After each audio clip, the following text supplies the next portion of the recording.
दोस्तों, बिहार में पिछले दिनों तेज प्रताप के आवास पर हुए मकर संक्रांति दही चूड़ा भोज की राजनीति अगर आपने नहीं समझी तो फिर क्या समझा। इस भोज ने लालू यादव के जमाने में हुए भोज की याद दिला दी। पक्ष और विपक्ष के कई बड़े नेताओं का जुटान हुआ।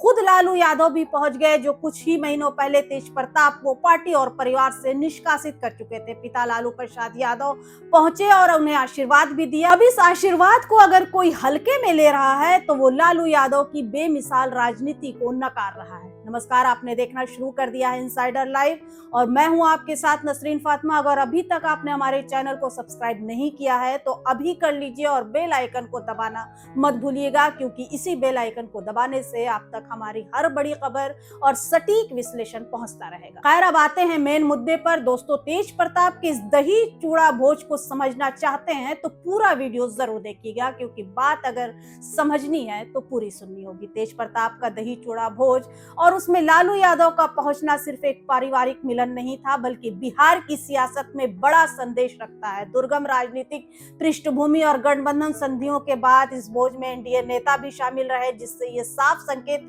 मिल रहा है कि लालू के बड़े लाल तेज प्रताप पुरानी पार्टी से अलग रणनीति बनाने की सोच। और हो भी क्यों ना, न जब परिवार और पार्टी ने निकाल दिया तो क्या नई राह चुनना उनका अधिकार है और ये विवेक की पहचान भी है। और अब लालू के तेज प्रताप के भोज में जाना एक समर्थन जैसा प्रतीत भी होता है। तुम जिस राह पर जाना चाहते हो जाओ, हम तुम्हारे साथ हैं। और जब किसी नई राह की शुरुआत में पिता ही साथ खड़ा हो तो सोचने की बात क्या है। चर्चा तो ये भी है कि कल तक जो बीजेपी के लिए सबसे बड़ी दीवार थी, अब वो ढहने वाली है। लालू यादव किस मजबूरी में है, ये राजनीति को समझने वालों के लिए मुश्किल नहीं है, क्योंकि बात अगर बीजेपी की कर लें तो पहले से ही परिवार और पार्टी में फूट डालने में माहिर है। ये कोशिश तो बहुत पहले से ही थी कि लालू के बड़े बेटे को बीजेपी में शामिल कर लिया जाए, लेकिन वो हालात अब खुद ब खुद बनने लगे हैं। बीजेपी में तो नहीं जाएंगे तेज प्रताप, लेकिन एनडीए को समर्थन करना तो तय ही है। रामविलास पासवान के परिवार और यूपी में मुलायम यादव और शिवपाल यादव में फूट कैसे पड़ी,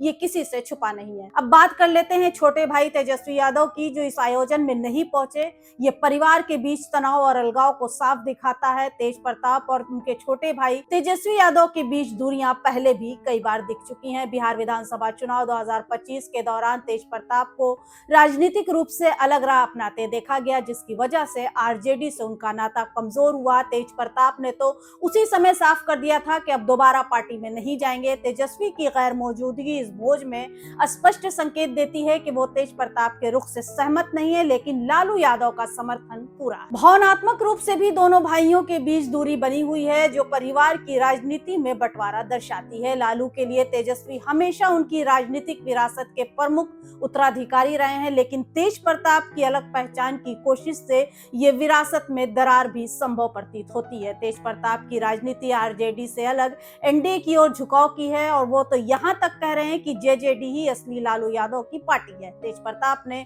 कुछ महीनों से अपने कदम आरजेडी से अलग रखते हुए नए राजनीतिक समीकरण तलाशने शुरू कर दिए। उनकी पार्टी जनशक्ति जनता दल ने चुनावों के बाद एनडीए सरकार को नैतिक समर्थन देने की बात भी कही थी, जिससे साफ संकेत मिला है कि वह बीजेपी एनडीए के साथ उभर सकते हैं। मीडिया रिपोर्ट्स में तो ये भी चर्चा है कि बीजेपी उन्हें एमएलसी के रूप में नामांकित कर सकती है, जो ये संकेत देता है कि तेज प्रताप एनडीए समीकरण में शामिल होने के लिए खुला रुख रख रहे हैं। यह स्पष्ट नहीं है कि तेज प्रताप एनडीए में औपचारिक रूप से शामिल होंगे या नहीं, लेकिन इनके प्रयासों से संकेत जरूर मिल रहे हैं। इससे लगता है कि तेज प्रताप बिहार की स्थिति का लाभ उठाकर राजनीतिक रूप से खुद को स्थापित करना चाहते हैं। भले ही वो आरजेडी के खिलाफ ना हो, लेकिन एनडीए के साथ अच्छे संबंध को साध रहे हैं। अब ये भी समझ लेते हैं कि बेटे को आशीर्वाद देना लालू यादव की मजबूरी है या रणनीति। लालू प्रसाद यादव आज भी बिहार की राजनीति में एक प्रमुख चेहरा हैं, लेकिन हाल की कोर्ट मामलों और उनके ऊपर लगे आरोपों ने आरजेडी के प्रतिरोध को कमजोर करने का काम किया है। एनडीए ने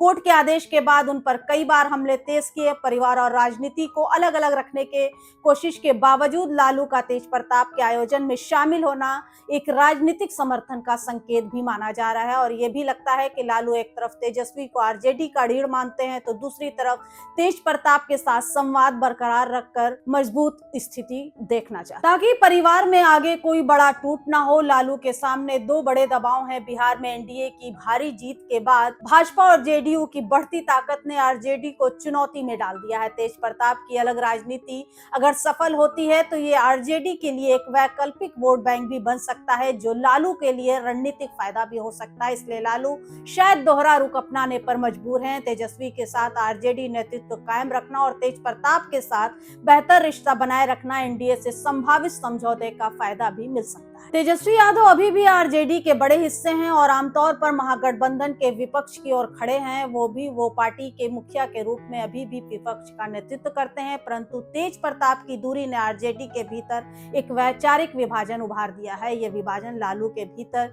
राजनीतिक उत्तराधिकारी संघर्ष और पार्टी की सामूहिक शक्ति को प्रभावित कर सकता है, खासकर जब विपक्ष को एनडीए के मजबूत वोट बैंक साधने के खिलाफ अपनी रणनीति चाहिए। बिहार की राजनीति इन दिनों सिर्फ सामाजिक गठबंधनों और वोटर्स के मतों से नहीं तय हो रही है, बल्कि व्यक्तिगत रिश्तों और परिवार की राजनीति भी एक निर्णायक भूमिका निभा रही है। तेज प्रताप ने आरजेडी से दूरी बनाई और अब संभावित एनडीए समर्थन के लिए खुद को प्रस्तुत कर रहे हैं। लालू ने तेज प्रताप के भोज में शामिल होकर राजनीतिक संकेत जारी किए हैं, लेकिन यह स्पष्ट नहीं है कि आरजेडी की लाइन से कितने भटक रहे हैं। तेजस्वी की गैर मौजूदगी परिवार एवं राजनीतिक दोहरी को दोहरा दर्शाती है। एनडीए और बीजेपी इस विभाजन का राजनीतिक उपयोग कर सकते हैं। यह देखने की बात है कि अगला कदम कौन उठाता है। दोस्तों, क्या आप भी यही सोच रहे हैं कि लालू यादव अब दो राहे पर खड़े हैं? तो अपनी राय कमेंट बॉक्स में जरूर बताइएगा और देखते रहिए इनसाइडर लाइव। नमस्कार।